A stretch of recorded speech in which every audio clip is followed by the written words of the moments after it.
Welcome to the second season of the Random Acts of Art. It is such an exciting series of events that we have here in the Bronx. The Random Acts of Art features various of different artists. We are here to celebrate the artists as they showcase their talents, their techniques, and the various ways that they display their art on canvases. We are also here to share with the community what the artists are capable of doing. Both the artists and the community celebrate the creation of light art or art in general. So welcome to the second season of Random Acts of Art.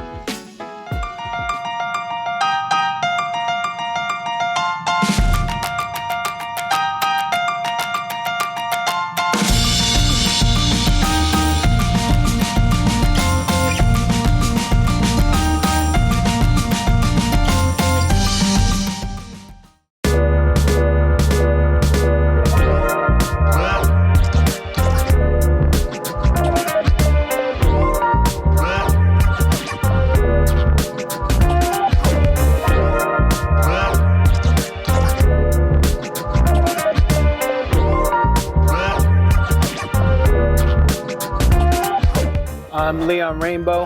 I'm from Trenton, New Jersey. I guess I've been drawing and painting since I was like 4 or 5 years old. I guess I started doing art more professionally about 25 years ago. When I first started teaching middle school students in 21st century program, you know, sometimes it seems like it's working and sometimes it doesn't, you know what I mean? When you're in the midst of it, you know, kids don't always want to do it, you know what I mean? Sometimes they're forced to do it and they're just like, oh, I'm not really feeling it. But, you know, you go and, you know, you try to encourage them, you know, and one of the things, my main thing was to try to show them that there is people that are professional artists and that art can be a career. A lot of inner city kids don't really know that. And then, you know, over the years, you know, I would see those kids when they became grown up. And they'd be like, oh, Mr. Rainbow, I remembered your class. And, you know, I'm like, it's crazy because now the kids are 20, 24, 25, you know, working. It definitely let me know that what I was doing had made an impact on them just by the fact that they remembered me after all those years. Sometimes I didn't even remember them, but, you know, I feel like that little bit sometimes is enough for me. A lot of the workshops that I offer are basically teaching people how to use spray paint. You know, I have private ones where there's like 1 or 2 students, and then I have like kind of like a group class that we teach every year where I have different artists come in. We start out from the beginning of where I started, tags, then we do throw-ups, you know, basically the graffiti as an art form, you know, and we provide people a legal, safe place to practice graffiti and learn how to use spray paint in a positive manner. And, you know, I feel like before, when I first started doing graffiti, I learned about art so that I could get better at graffiti. Now there's a lot of people that are coming to my classes that already have art degrees and they want to learn how to use spray paint because of, you know, the different techniques that you can do, the speed, and really just because it's a cool thing to do right now. Increase the Peace murals was a project. We started doing them with an organization that's in Trenton called Isles. I guess the thing was that, you know, in our city, especially through the pandemic and recently, there was so much negativity, so much violence. We had probably like the highest murder rates during the pandemic. And, you know, we really just wanted to start to put out a positive message. We started working with youth that had already, were at-risk youth, you know, had already offended. And then, you know, so that was the first, you know, peace mural that we did. And then the next year we worked with Capitol Health, which is a hospital in Trenton, and their Victory program. So their Victory program is victims of violent crime. We work with their people to kind of get some ideas for the murals. And then, you know, we were able to do 3 different murals last summer. And then, you know, we're planning on doing 1 or 2 more projects this summer. So, you know, it's exciting to me and challenging to do a series of murals because, you know, you're thinking about peace in different ways, but then, you know, it's like how to expand that and how to still be creative and, you know, promote peace but at the same time do something that's a little bit different. I think using different techniques and styles, fine art, I guess a lot of people don't think about graffiti as using fine art techniques, but we use the same thing: perspective, color theory, shading, all those different things we use, and just kind of what I've learned to do is kind of adapt it to using spray paint and, kind of put my own twist on it.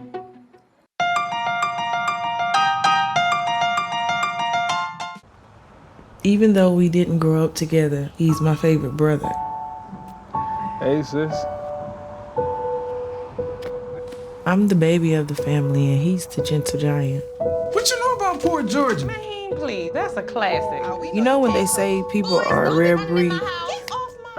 Yeah, he's that. I'm sorry, I'll be back in a few hours. Don't worry, Shug, you know I'm for you. I know. Go get the football. That was my favorite memory. He was always for ya. This is a true story of me, Bridget Floyd, and this guy, George Perry Floyd Jr., my big brother.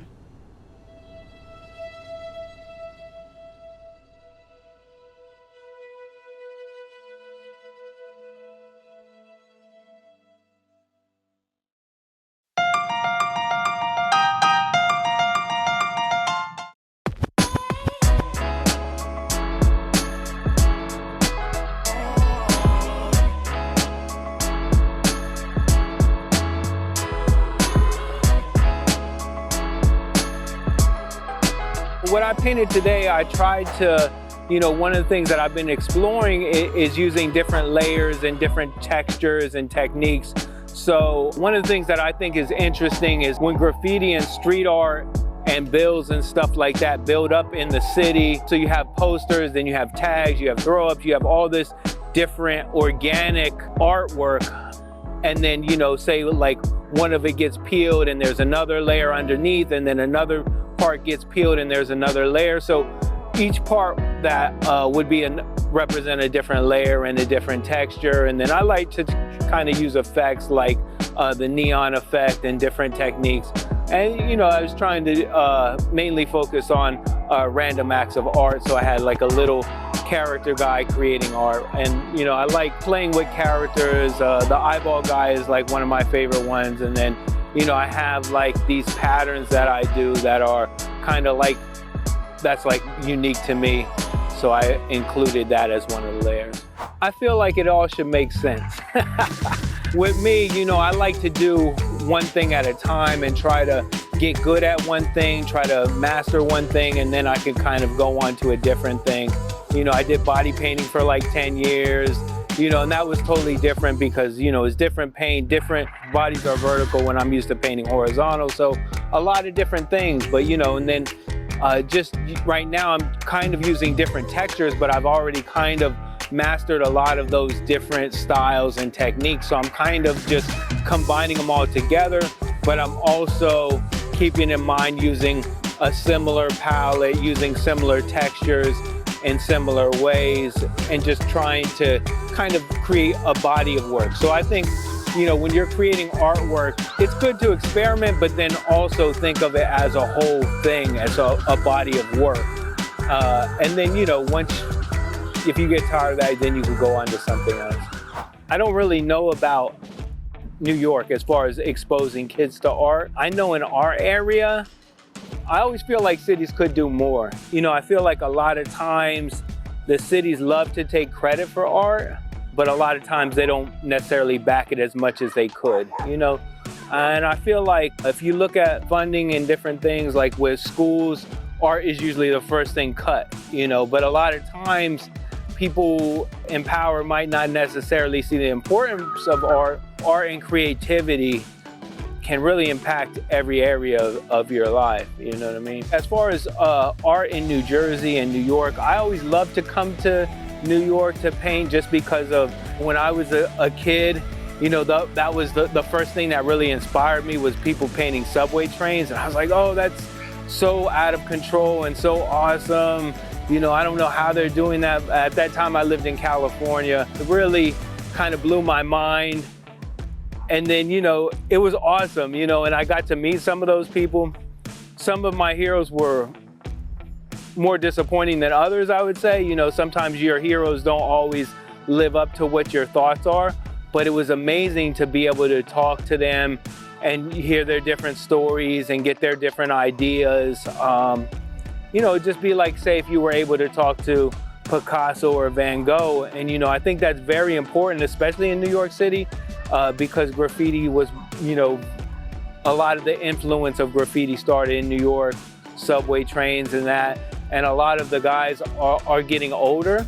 So it's very important to respect that and really, you know, get that information before it's too late. I think when you paint something that's very colorful and very uplifting, that the community responds. I've painted in a lot of different areas that were depressed, gray, and you know, once I painted those bright colors, a lot of people had, you know, a lot of positive messaging. A lot of people that came from the community and said like, oh, you know, that really affected me, you know, that really made me feel better, or, you know, I love the colors, just stuff like that. I feel like that part is really therapeutic for the community, but also for the artist. Creating and just being in the moment is really important. That's really my therapy. If I deal with different things when I'm painting, all that stuff kind of goes away and I'm just like in the moment. And I feel like when you bring the community in and, you know, do a paint day or you let them brainstorm with you, you know, it really gives them a sense of ownership of the project, but, you know, it also allows them to express themselves and really feel what it's like, you know, just to create. I feel like being an artist, the most important thing is really just passion, wanting to do it no matter what. And, you know, I feel like you either got it or you don't, you know what I mean? And you have to be really passionate. At least where I come from, people might not necessarily encourage you to be an artist, you know, so you really have to do it. And I feel like the other thing is just to go above and beyond, you know, really push your limits, whatever that is. If you're, you know, really detail oriented, really spend an hour on every inch, or really practice for hours, or push what you're doing and try to really get to the point where as far as you thought you could go farther. The people that told me to stand on my head in the corner, I would have done it, you know what I mean?